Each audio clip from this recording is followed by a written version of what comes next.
Welcome back. This is the part 2 for the end table restoration build. Sorry for the audio quality in this video. I did order a new mic. It's just not going to be here in time for this video. So, just bear with me. For this end table, I wanted a nice dark stain that'll be encompassing the entire piece.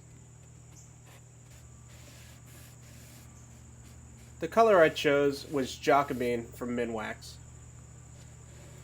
The dark stain really makes the grain stand out and pop, and I love my grain when it pops. And that'll be the end of my It's Always Sunny references for this video. So I only put one coat of stain on this table. Looking back, I probably could have done 2.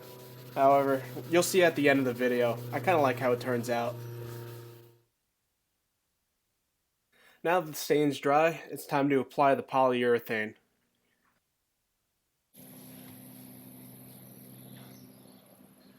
The polyurethane will add a nice protective layer to the table, as well as give a nice glossy, shinier look to it.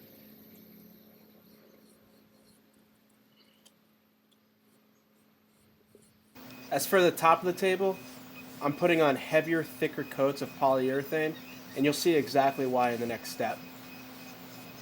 I like using the foam brushes when applying the poly. It doesn't leave those streaks that you get when you use like a regular painter's brush. The only issue I had working with these foam brushes is when they become oversaturated, they were starting to split apart a lot easier. So you'll notice I start to use my fingers more to spread the polyurethane. I was just being lazy, didn't want to get a new brush, but you know what? It's still covered and worked, so I'm happy with it.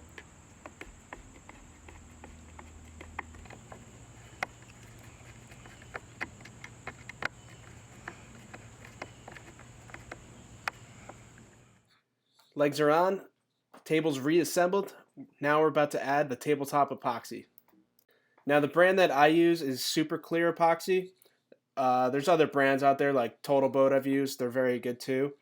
And this is just a 1-to-1 ratio. Nice, simple, easy way to mix. So the reason I added polyurethane to the top of the table before I poured was I wanted to limit the amount of bubbles that would come up.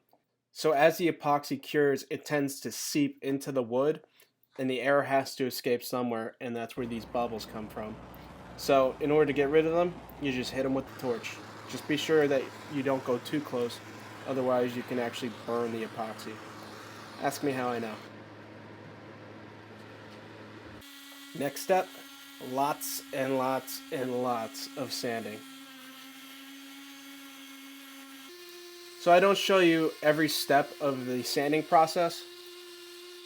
I start off with 80 grit, then I work up to 120, 320, and then I finish off with 400 grit. Now you don't have to go up to 400, it's just the more you do, the higher up you go, it tends to get a clearer look within the epoxy. So I did have to add more epoxy to the top of the table. That's why you'll see different gradients as I'm sanding. But with the 80 grit, you can flatten it right out and make a nice smooth surface.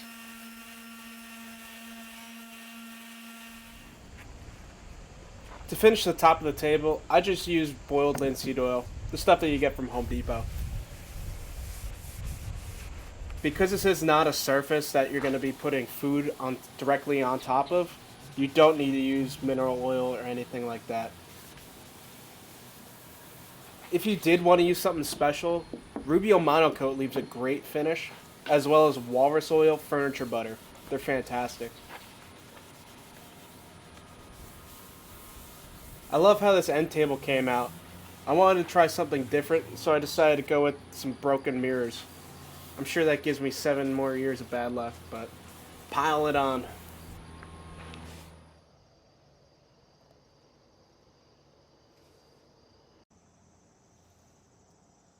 So that's going to do it for this video. Thanks for watching, and I will see you guys on the next one.